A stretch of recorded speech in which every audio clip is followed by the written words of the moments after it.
Thank you, Jesse.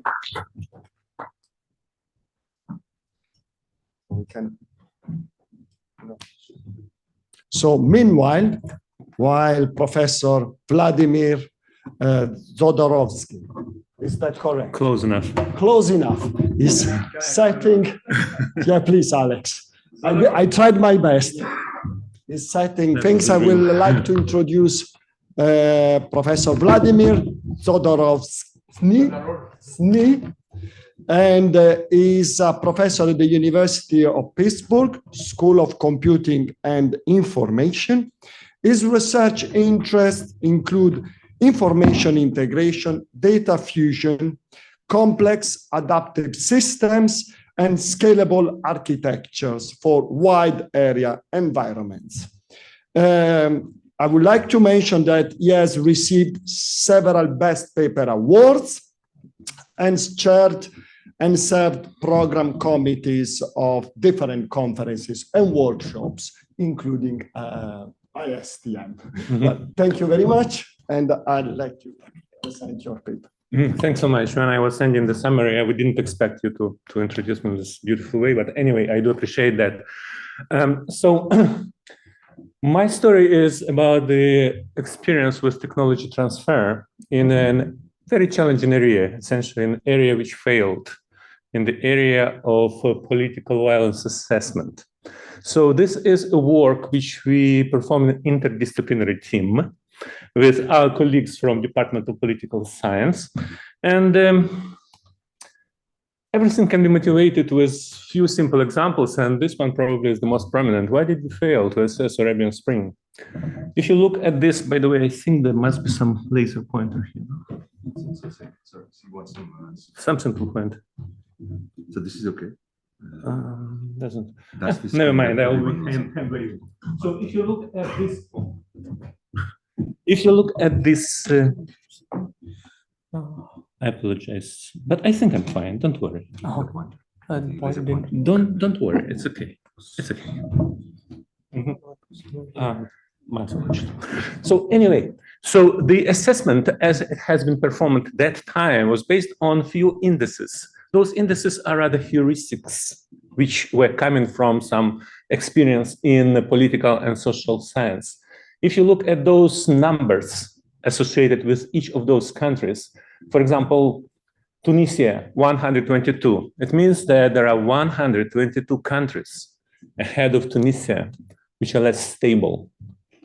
So if you look at those high numbers, you'll see that each of those countries are assessed as pretty stable, and yet it was like a few months before the whole Arabian Spring started.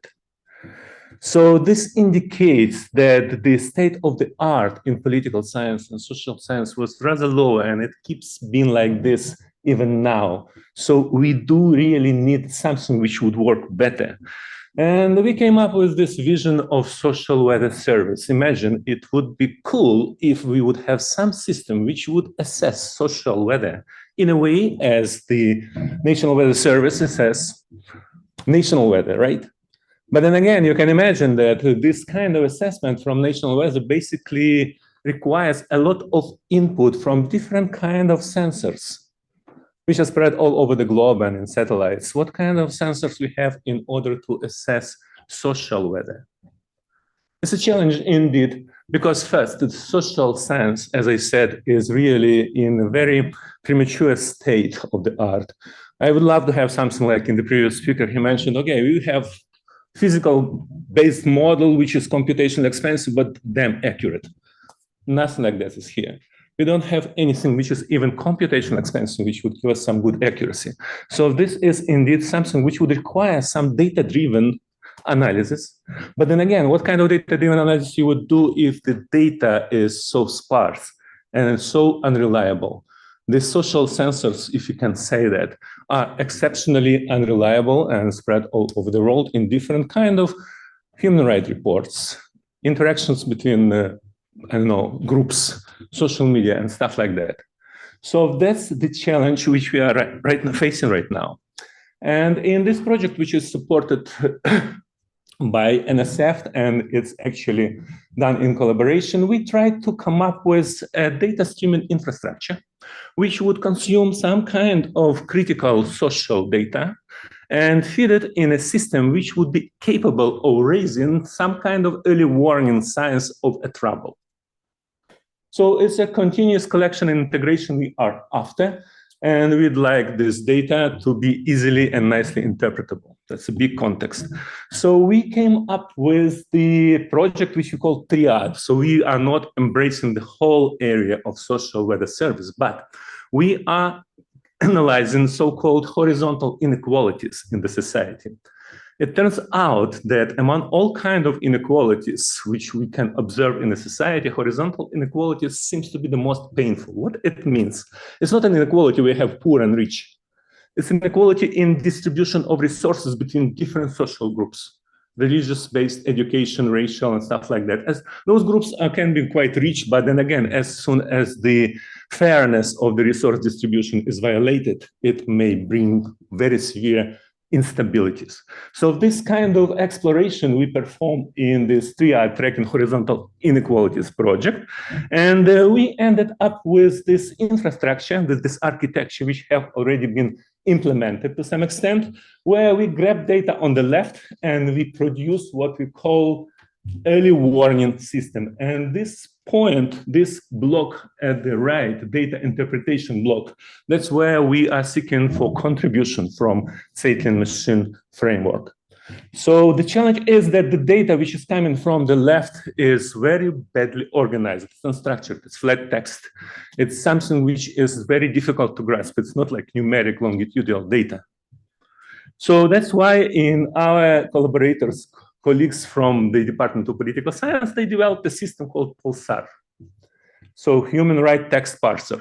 So you have a bunch of texts coming in, and then they do what they call this sentiment analysis. So they're trying to develop some kind of assessment of what bad is happening in certain countries with respect to those kind of horizontal inequalities.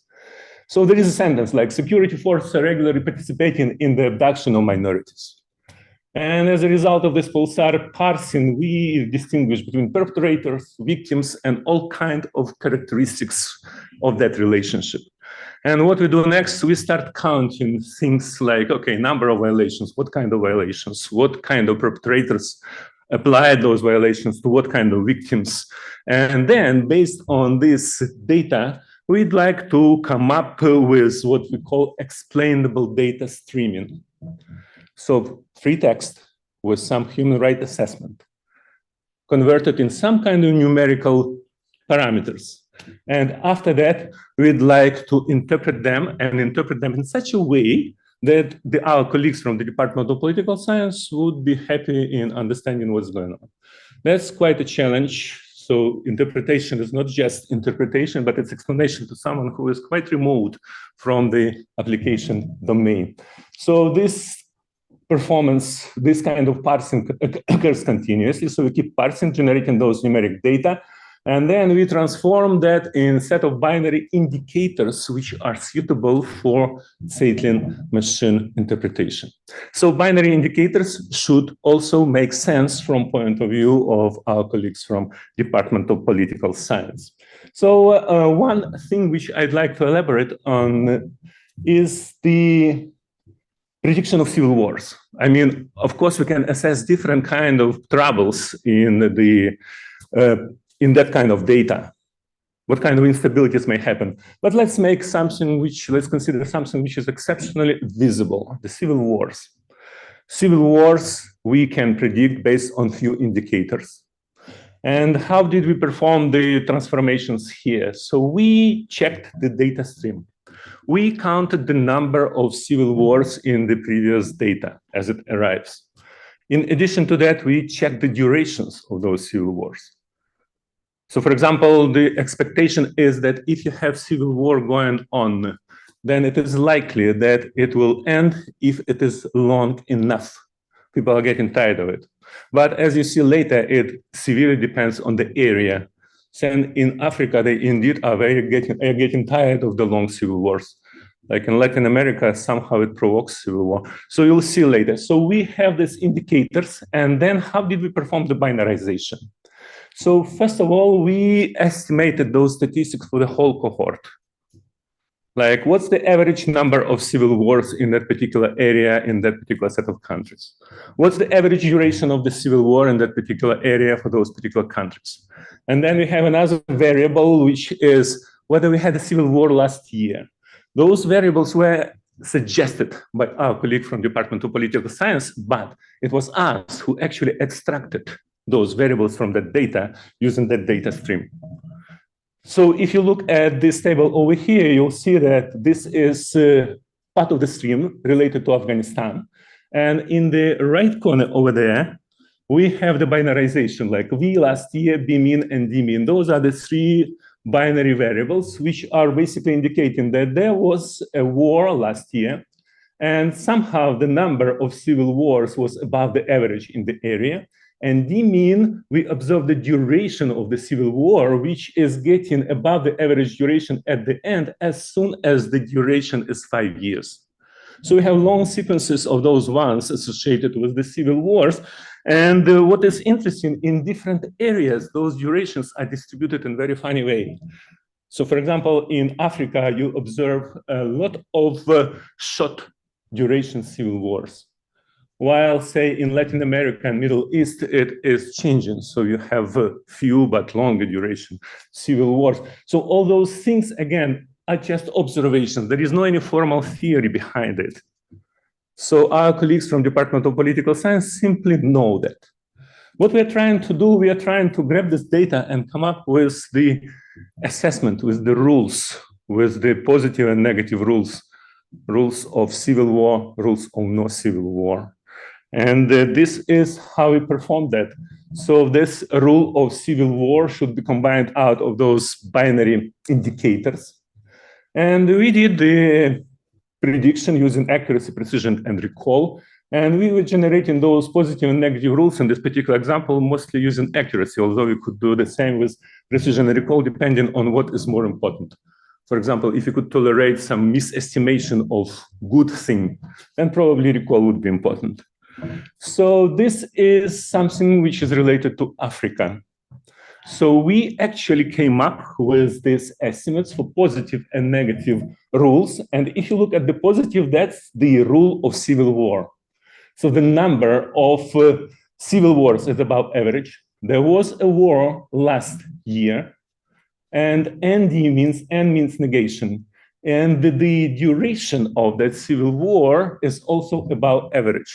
So we have a long, long civil war. People are getting there, so below average, I'm sorry, which is not that long, and they are still happy with the civil war. They are not tired, and they keep doing that. With the negative, it is quite opposite. So we have the number of civil wars below average, and then it is very important that the civil war, there were no civil war last year in a way. So here we observe a few things which, again, our colleagues from Department of Political Science were using all the time. They say, okay, history of conflict is important, and there is such a thing as stickiness of civil war. If there is a civil war last year, most likely it will cause more of civil wars. But how exactly it works, nobody actually knows that. So these results are different from the results in other regions. As I mentioned, in Middle East, for example, if you look at this positive rule, it indicates that the duration, the mean variable, duration contributes to the chances of civil war. So people are developing some kind of taste. So they keep doing this, and they are actually ending up with more civil war as it lasts longer. And in the negative, again, you will see that the small, short civil war, probably the chances to end it early is better. That's a very interesting phenomenon because, for example, again, our colleagues told us that there is some kind of relationship in tribal experience. So some tribes prefer to stop fight as soon as it starts, but others are getting tired of long fights. So again, it's very intuitive, but it looks like in different areas of the earth, this kind of tribal relationship seems to apply as well. And we were able to discover them just on the top of the data. So we didn't know anything about this kind of theories or rules, but we just discovered it. So in conclusion, so as I said, it's a technology transfer experience. We worked with quite a challenging population. Our colleagues from Department of Political Science, they were completely remote to formal methods, to logic, to machine learning, because first of all, the state of the art in that area is not sufficient enough to apply any machine learning techniques efficiently. And yet, we were able to successfully apply these Tsetlin machines to produce those explainable rules, which were very nicely intuitively explainable. So now we have a system which continuously consumes the data, transform it, binarize it, and provide explanations in very basic sense, What our colleagues discovered that those explanations are nicely consistent with the theories they actually used to. So it was an example of civil war assessment, very explicit. Right now we are working on different kind of scenarios where the outcome is less obvious. So just some minor, not minor, but some violations which eventually can contribute to something which is more serious. And the number of variables, of course, should be taken into account, which are not just presence or absence civil war, but some more subtle variables, like per capita income, different kind of terrain features. For example, mountain terrains versus flat terrains seems to have certain impact. So anyway, so this is something which we are doing right now, trying to extract different kind of rules for different kind of situations and assessment, which are very intuitive inside of political science, inside of the community of political science, and they seem to appreciate it a lot.